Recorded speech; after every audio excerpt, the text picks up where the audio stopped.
Hello, folks. Really great day. I'm here with Stacy from the Palm Beach Zoo.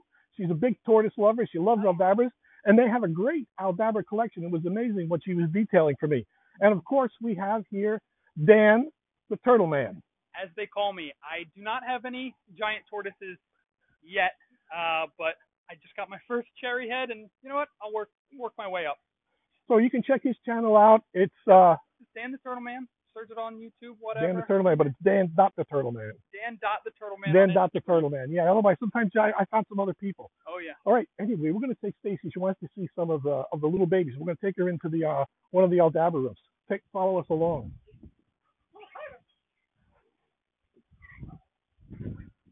Go ahead, Mary. You want to walk in? Then you can come back out at us. We just happen to be feeding right now. Mario, this way. Look at him. Look at him. Can we come in? Yeah, come on in. Oh my God. Look at them all. They look great. Little baby giants. They're running away, but if you just look at them, I know they can be a little more shy, but they really do. Yeah, they're really not bad. They've really been coming. They've really been coming along, so they're getting quite used to us. Obviously, they're not that old. Most of them are 6 to 7 months old, and so they're getting used to us and everything. Even 344 here, right, Mario? You can come in a little, but even 344, that one happens to be real shy. I can tell, but he's the only one that really tucks his head in. Yeah, that one's real shy. Yeah, but he's coming along a little bit, which is encouraging to see. And some of them don't care at all. Like 342, he's still eating. In fact, yeah. So as time goes on, they tend, whoops, they tend, to warm up and everything. Areas where they're used to seeing people moving around and they're not getting harmed. Right. Okay. Yeah. Bring me food. Yeah, exactly. It's not a threatening environment. There's dogs barking at them and everything. It's kind of peaceful. And so another thing is there's a big sense of community here for them. Yeah. So that's really important. Now, Aldabra tortoises, they like being together. They're very social animals, as obviously your animals. You said before that they're over and just hang out. I'll sit down. They come find me. The male puts his head out on my lap and we'll just go to sleep. Yeah, really, really nice. They're special, food right? He doesn't want the food. Yeah. He just wants to be around people. But every day is special, isn't it? Every day when I walk outside, it's always new to me. It's I say I never get used to it. It's always you're there with the moment, and they're walking around, and there's that moment, that instant, that second where you look at them and you connect, and you just know, it's. I was talking to him. It's once you start to hang out with them a lot and really just find their personalities, they really do have it. Each one has a little quirk. Yes. Mm-hmm. And then I'll be talking to a guest, and I'm like, oh, I just heard something in the background. Let me guess, it's the smallest when I turn around. Sure enough, it's just you get to know what they do, who they are, and that individual personality. Yeah, it's really fantastic. It really is to see their. To know them, they unveil themselves. Yeah, that's what's really neat about giant tortoises in general, but we obviously have a lot of Aldabra tortoises here. Well, we're going to see some of the Galaps too in a little bit. So there's some other sizes here. Actually, there's some smaller guys here. I was going to ask, how big are they when they hatch? 2 3/4 inches. Wow.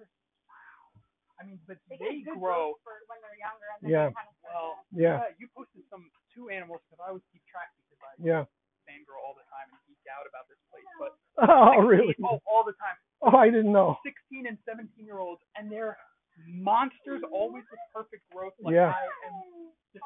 love. Oh, look at that! That's a moment. Look at that one. Oh, he bit you. It's okay. 224. He's a carnivore. No, sometimes they come across worms, and we have a video of them actually eating a worm. And tortoises are smart. They know what plants they should and shouldn't eat. Yeah. And if they're searching for meat, it's because their bodies are telling them that, I could use a little bit of protein. Yeah. I know. And you can tell their little mannerisms. And it's so. When you work with them for so long, you can. You can tell. Yeah, you really can. There becomes a communication. I know they're not a very animated animal, but when I'm dealing with some of the ones that I've raised from hatchlings and everything, I mean, I'm really communicating. I know I'm looking in his eyes. I know he's looking in my eyes, and we understand what's happening. I said they feel the soul. They have superpowers. Yeah. Yeah. I mean, you say they're not animated, but I mean, they are moving. No, The the face, the beak, and all that doesn't really move. But when you know what to look for, then they are very animated because it's specifically the way they walk, the way they stand, the way they move their head, how far, how up, and then even sometimes like people think they move slow, but there's a lot of little. Oh my God. Holy mackerel! He's really going. You're lucky you don't have painted I toenails know. I today. don't paint my toenails for that specific reason. Yeah, Really? I guess. Usually I wear like sneakers, so I was like, we're in Florida. Yeah. So what was I saying there? So specifically, it was Body language. those micro movements. When you see when they're healthy and everything, and they have this little jerky movement. And you ever see a tortoise that's a little under the weather, not feeling well, sick, or something? They have this much more of this slow, sloshy laying down and everything. So you don't see those little micro movements. Yes. The eyes get a little bit bigger. Yeah. It's happening. The gears turning. Yeah, it's really happening. Exciting stuff. Hey, let's go see who else we can find here. We got a pile up here on aisle 3. Our food is gone. We're gonna go all huddle together and take a nap. Yeah, I was just telling Dan with like the Aldabras size wise.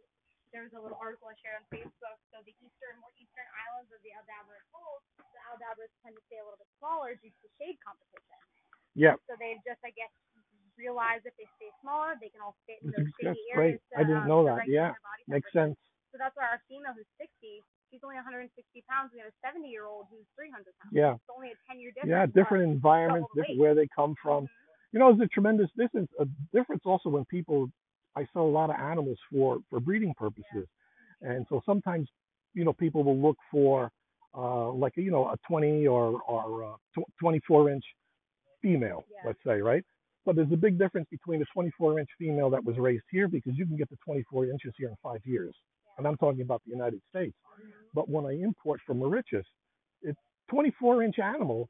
Let's see, 28 inches was 17 years. Now, see here, 18 years. So they're much smaller because they don't feed like we feed. They're much smaller at the same, much older at the same size. Yeah. The food is always available. Right. We can just right. Whenever they want. They'll eat. Yeah. They'll eat. Well, let's go see if we can find some of the big guys. Mary, I don't know if you want to